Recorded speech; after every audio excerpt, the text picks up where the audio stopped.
Meus meninos e minhas meninas, como é que vocês estão, beleza? Só fazer meu jabazinho rapidão, tá? Então, nós temos aqui o meu curso de programação do Zorobabel.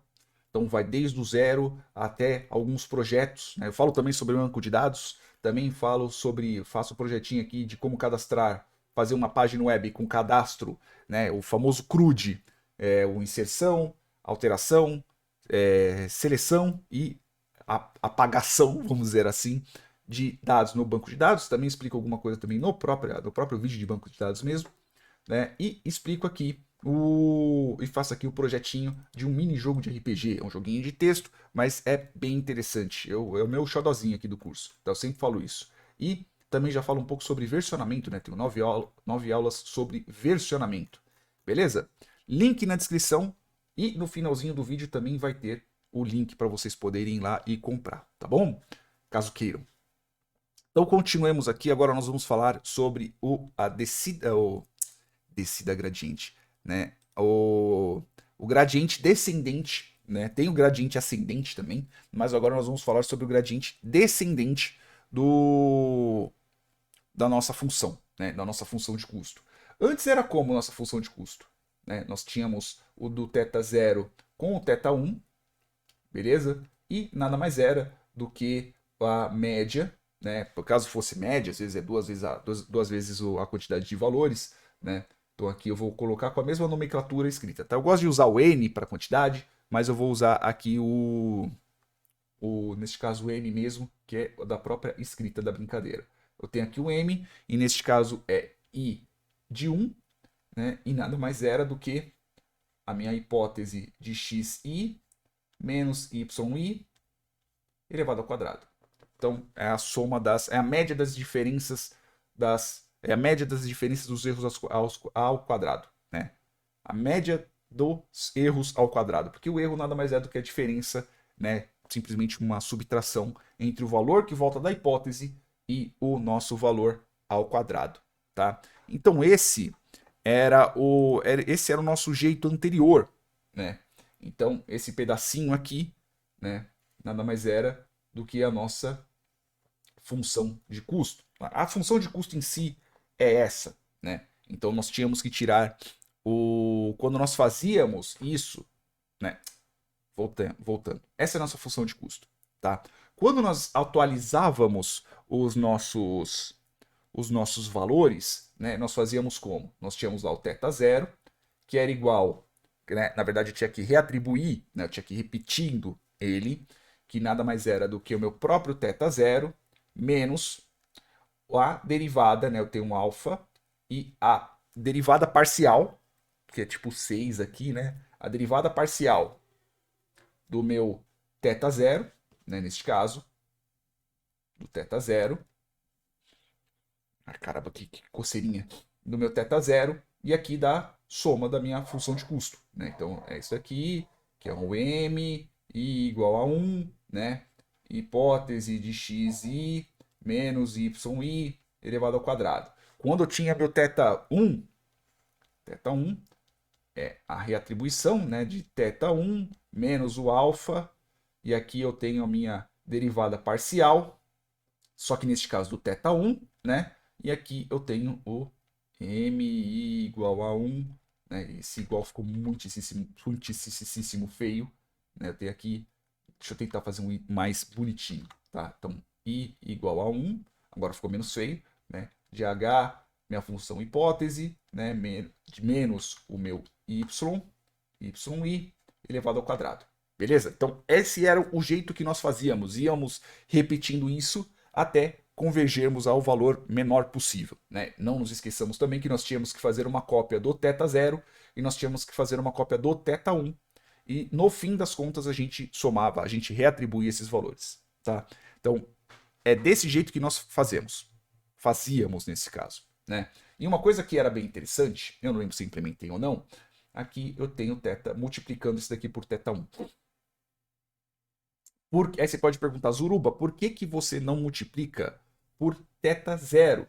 Porque o θ 0, lembrando que θ 0 é igual a 1. Deixa eu só subir um pouquinho para poder mostrar. θ 0 é igual a 1. Então, por que eu vou colocar o θ 0 ali? né? Sendo que é simplesmente uma multiplicação por 1. Multiplicar por 1 é o próprio número, então eu não preciso me preocupar.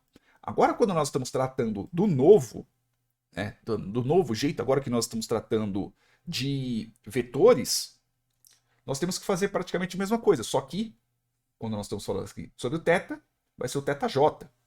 Por quê? Porque como nós vamos ter várias linhas aos quais nós vamos atualizar, né, nós temos que fazer dessa forma. Então vamos atualizar o θj, que nesse caso vai ser o valor ao qual a gente vai ter que atualizar. Lembremos que quando nós estamos tratando sobre a nossa nova função de hipótese, ela pode ter n tetas, beleza? Então ela pode ter n parâmetros, não, ele pode ter n múltiplos, e neste caso uma constante. Então nós vamos atualizar os nossos múltiplos e a nossa constante. Então vai ficar desse jeito. θj, voz falhou, θj do meu alfa, né? E vai ser a derivada parcial, vai ser menos a derivada parcial, né? Aqui eu vou colocar aqui menos, né? Multiplicado pela derivada parcial, né?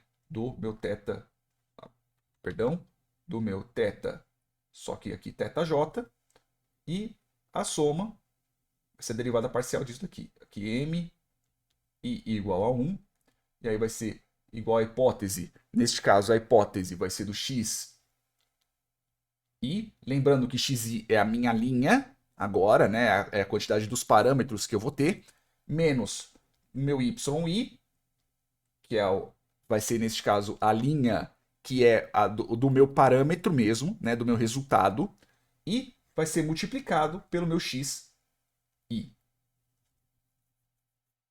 Beleza? Entenderam mais ou menos?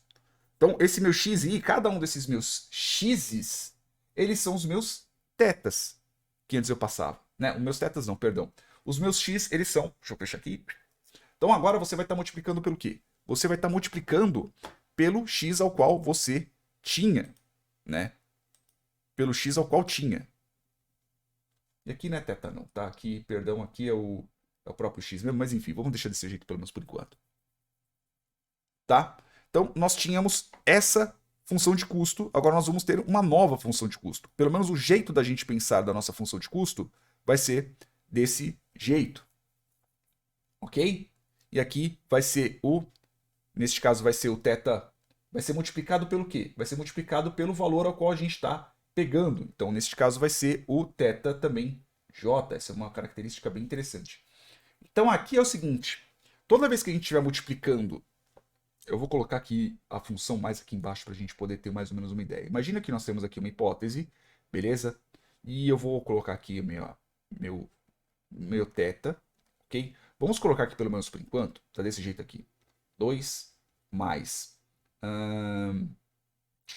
vamos colocar aqui 4x mais 6, e aqui x1, tá? x1, vamos colocar 6, x2 e mais 8x3, por exemplo. Então, se nós fizermos exatamente isso que nós estamos pensando, na hora que nós fizermos a atualização, veja que eu tenho aqui o valor 2, 4, 6 e 8, beleza? Então, aqui é a minha constante. Então, a minha constante, que vai ser meu θ0. Vai ser meu θ0 é igual a 2. Meu θ1 vai ser igual a 4. Meu θ2 vai ser igual a 6. E meu θ3 vai ser igual a 8. Beleza? Só que, na hora de nós atualizarmos, nós vamos pensar no θ0 ele vai ser igual a 1. Beleza? Estes daqui são os meus múltiplos, pelo menos por enquanto. Meu θ0, ou seja, a minha constante, eu não preciso multiplicá-la. Tá? Pelo menos não por enquanto. Se bem que aqui, desse jeito que a gente coloca, em si ele multiplica também. Tá? Então, né, pelo menos na questão dos múltiplos aqui. Então, qual que é o ponto? Na hora que nós fizermos a atualização, né, então vou colocar só a parte só das somas. Então aqui eu vou ter aqui o m. Então, i igual a 1, começando pelo 1, tá? A gente vai começar pelo 1, a gente não começa pelo 0, tá? Este daqui fica de fora, pelo menos na hora da atualização, beleza? Então, vamos lá. Essa linha aqui, quando eu digo θ0, eu digo a linha, tá? Então, todos que forem o primeiro, eles não entram na multiplicação, Por quê? Porque eles vão ser considerados simplesmente como as constantes. Elas vão ser atualizadas, mas são constantes. As constantes, como elas não têm um múltiplo, elas sempre vão ser multiplicadas por 1, tá? Então, pensemos nisso. Então, eu vou ter aqui, neste caso vai ser o meu x. Vamos pensar no primeiro, né? Então vai ser o meu x. Lembramos que o primeiro a gente pensa aqui, tá? Vai ser a nossa hipótese. Vai ser a nossa hipótese de x, beleza? Menos o y, que a gente ainda não sabe, ok? E aqui elevado ao quadrado, né? E vai ser multiplicado, no primeiro caso, que vai ser meu θ0. Meu θ0 vai ser a minha constante, né? Que vai ser o meu 1, que aqui a gente pensa como 1 também, né? Se for para a gente pensar agora, vai ser 1, 2, 3, 4, 5 e assim por diante. A gente poderia até mesmo nomear como 0, mas para exemplo, para critério de exemplo, para não complicar tanto, vamos colocar aqui 0. Tá? Vou pensar melhor. Aqui vai ser o 1, aqui vai ser o 2, aqui é o 3 e aqui é o 4, tá? Pronto, que aí vai seguir de acordo com o que eu disse anteriormente. O primeiro caso, como o nosso θ, neste caso o θ0, né, mas é o primeiro número, ele vai ser simplesmente só o 0, então aqui seria multiplicado por 1, então ele não entra, tá? Então, no próximo caso, aqui é o θ1, pelo menos por enquanto. No próximo caso, que vai ser o θ1, vai ser o θ2, perdão, então vai ficar como? Vai ficar múltiplo de m, e aqui vai ser i igual a 2, por exemplo. Eu estou colocando a soma, mas é só para a gente poder entender um pouco mais.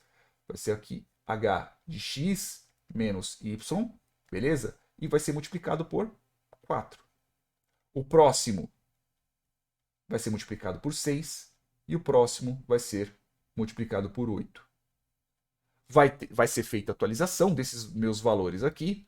Então pode ser que na próxima vez o meu θ1, que é a minha constante, seja um valor maior, o meu θ2 seja um valor maior, menor e assim por diante, tá? Isso daqui é importante também, mais para frente, quando a gente começar a trabalhar com redes neurais, esse bendito aqui ele vai ser passado para uma matriz separada, tá? Ele vai ser um vetor separado. Os meus vetores perdão, de constantes, eles vão ser uns vetores, vai ser um vetor separado. Pelo menos por enquanto eles são todos juntos, tá? Mas lembremos que como este primeiro número aqui ele é uma constante, esse primeiro número na hora de nós fazermos a multiplicação vai ser considerado como 1, tá? Então, a gente não precisa se preocupar tanto com ele na questão da multiplicação, tá? Ele sempre vai ser considerado como 1. Então, a única coisa que só vamos ter que derivar é só a diferença da soma dos quadrados, do quadrado da diferença não, dos erros, tá bom? Nesse caso é uma diferença, né, que é a diferença entre o que volta na hipótese e o que volta no valor, tá bom? Espero não ter complicado tanto, bem provável que vai ficar mais fácil, principalmente quando nós começarmos a programar esse bendito, tá bom? É isso aí, pelo menos por enquanto. Link do meu curso lá embaixo, na descrição. É isso aí, meus queridos e queridas, beijos carinhosos e até mais.